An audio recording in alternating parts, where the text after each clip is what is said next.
आज मैं आपको मोरेरा प्रमेय के बारे में बताऊंगा कि मोरेरा प्रमेय क्या में देखिए दे रखा है कि माना कि एक संबद्ध क्षेत्र G में एफ जेड सतत है यदि G में प्रत्येक सरल समृद्ध कंटूर C के अनुदिश एफ जेड C मतलब integration C F Z D Z बराबर 0 हो तो G में एफ जेड विश्लेषिक होगा।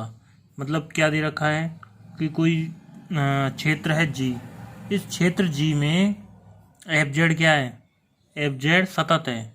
मतलब G में क्या है, सतत है। कोई क्षेत्र दे रखा है G, उसमें क्या दे रखा है कि जो फंक्शन है, जो फलन है वो कैसा है, कंटिन्यूअस है।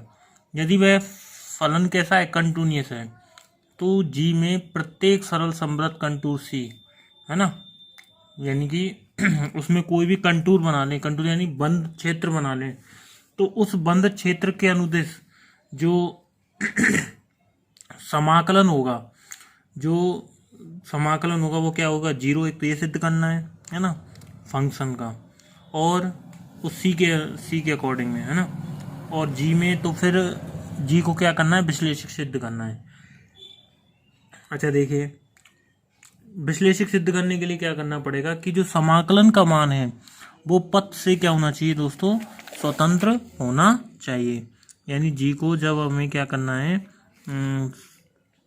विश्लेषक सिद्ध करना है, एफ को जी किसी क्षेत्र में विश्लेषक सिद्ध करना है, तो विश्लेषक सिद्ध करने के लिए हमें क्या करना पड़ेगा कि विश्लेषक सिद्ध करने के लिए हमें उस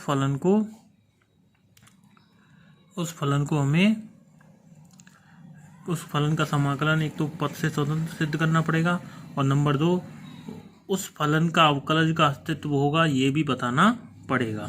ठीक है, देखिए इसमें दे रखा है सर्वप्रथम, मतलब इसमें क्या किया हमने, एक क्षेत्र ले लिया G, अब G में एक समृद्ध कंटूर ले लिया C। ये जो कंटूर है वो C है, वो लिखा नहीं है, इसमें लिख देते हैं। ये कितना है, ये पूरा कितना है दोस्तों, ये है C। ठीक है, अब इस C में दो बिंदु हैं Z0 और Z है ना। Z से H डिस्टेंस पर जो बिंदु है वो कितना है, Z प्लस H। ठीक है, अब हमें सिद्ध करना है कि देखो पहले पार्ट में सिद्ध करेंगे कि समाकलन का मान जो एफ जेड डी जेड है, जो समाकलन का मान है वो क्या होगा, पथ से स्वतंत्र होगा। हम सिद्ध करेंगे कि Z0 से Z तक जाने के लिए रास्ते, देखिए Z0 से हमें Z0 से हमें कहाँ जाना है, Z पर जाना है, Z0 से Z पर जाना है ना। Z0 से Z पर जाने के लिए या मैंने दो रास्ते ले लिए यहाँ पर, एक तो C1 है, एक तो C1 से होकर जाओ या फिर C2 से होके जाओ। तो मैं कहूँगा कि चाहे मैं C1 से होके जाऊँ चाहे C2 से होके जाऊँ तो कोई फ़र्क नहीं पड़ेगा, दोनों मान क्या आएंगे, बराबर।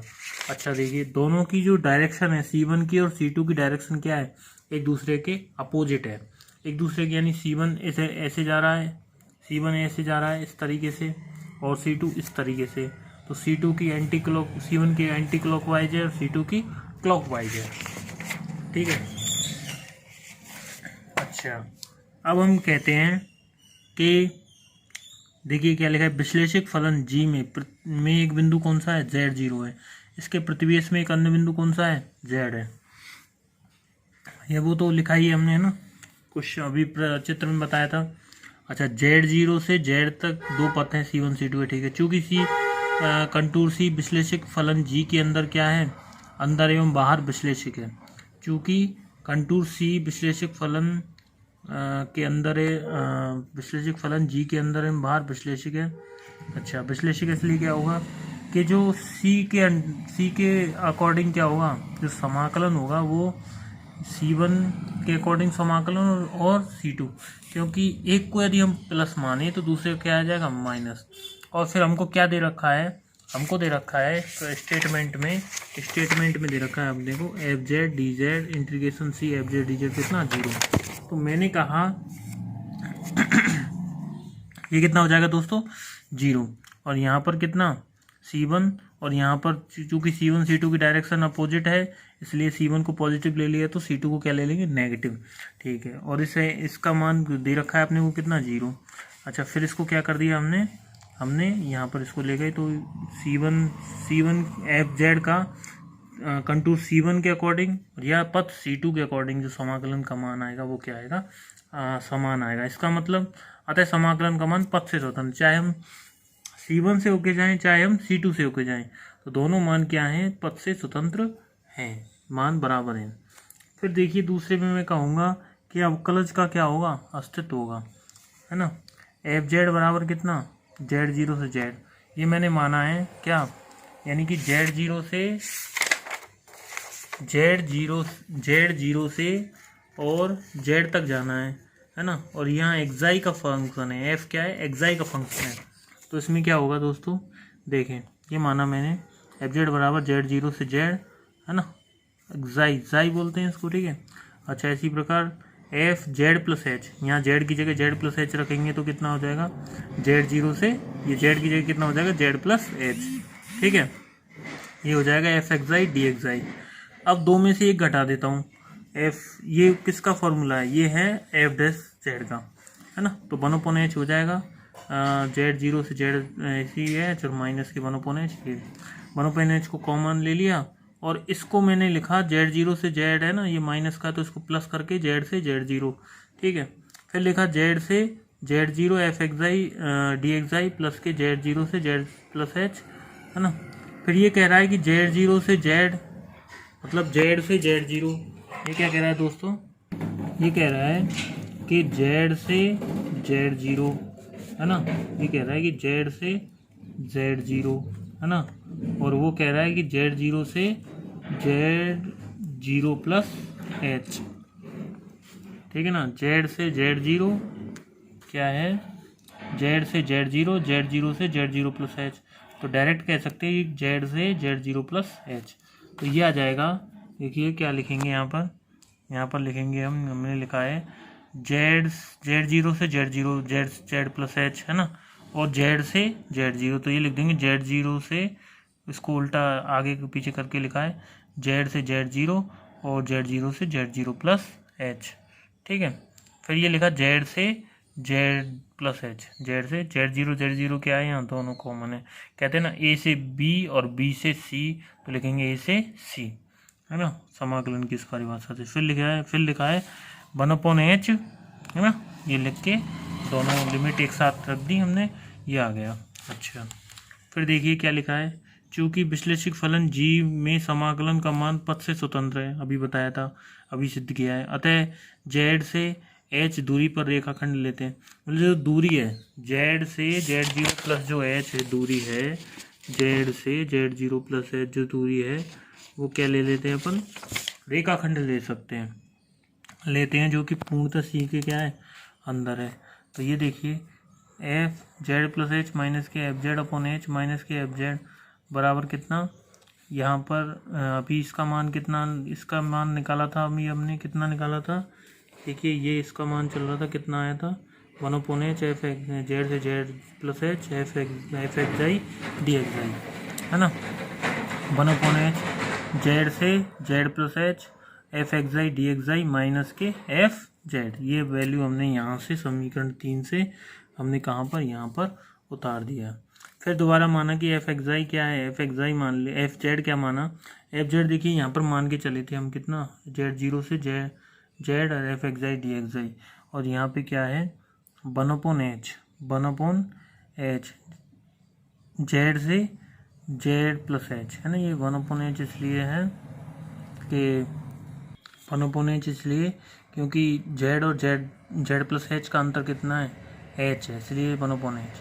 तो 1/h, है ना, वैसे भी 1/h क्या होगा, बहुत छोटी संख्या जो टेंस टू कितनी होगी 0, 1/h ये आ जाएगा, ये इसका मान यहाँ पर और ये इसका मान यहाँ पर एफ जेड का, ठीक है। फिर लिखा है 1/h, तो इसको 1/h को कॉमन ले लिया, ये फिर इसका मॉड ऑफ लगा दिया।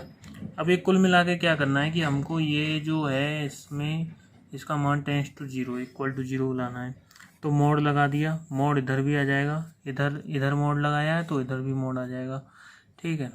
फिर ये मोड लगा दिया एफ एक्साई माइनस एफ जेड।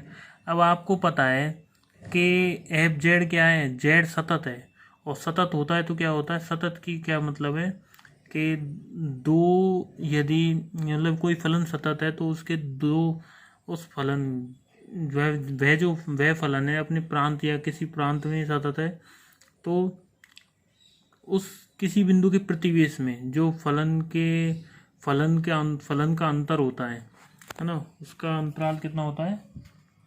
सतत रियल एनालिसिस में भी बहुत पढ़ा होगा सतत, जैसे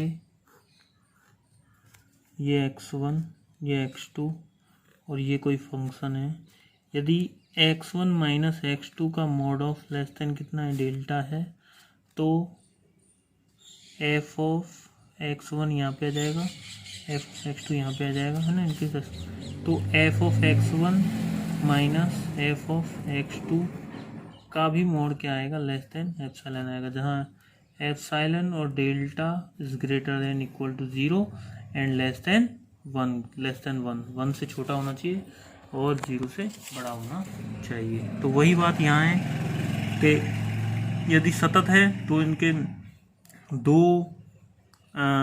एफ एक्स आई और एफ जेड का जो अंतर है वो क्या होना चाहिए, लेस देन एप्सिलॉन।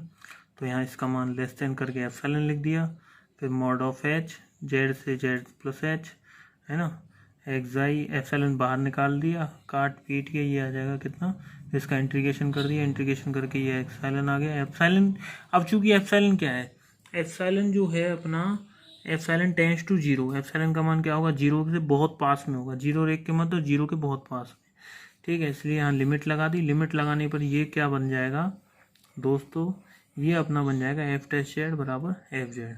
यही हमको क्या करना था, सिद्ध करना था कि फलन के अवकलज का अस्तित्व होगा, ठीक है। तो मोरेरा प्रमेय यही कहती है कि, देखिए दोबारा देख लेते हैं एक बार, मोरेरा प्रमेय का कथन क्या है कि किसी एकस फलन, मतलब क्या कह रही है कि जी के अंदर सरल समय, मतलब ये अपने को दिया हुआ है तो सिद्ध करना है कि विश्लेषक है। विश्लेषक सिद्ध करने के लिए उसके समाकलन, फलन के समाकलन का मान पथ से निर्भर, पथ पर डिपेंड नहीं होना चाहिए, किसी पर्टिकुलर, ये नहीं कि इस पे जाएंगे तो अलग अलग मान आए, किसी अन्य पथ से जाएं तो फिर क्या करना है उसको, और उसके अवकलज का अस्तित्व होना चाहिए, ठीक है। तो ये हमने क्या कर दिया यहाँ पर, सिद्ध कर दिया। चूंकि एफ जेड का अस्तित्व है तो एफ डैश जेड का भी क्या होगा, अस्तित्व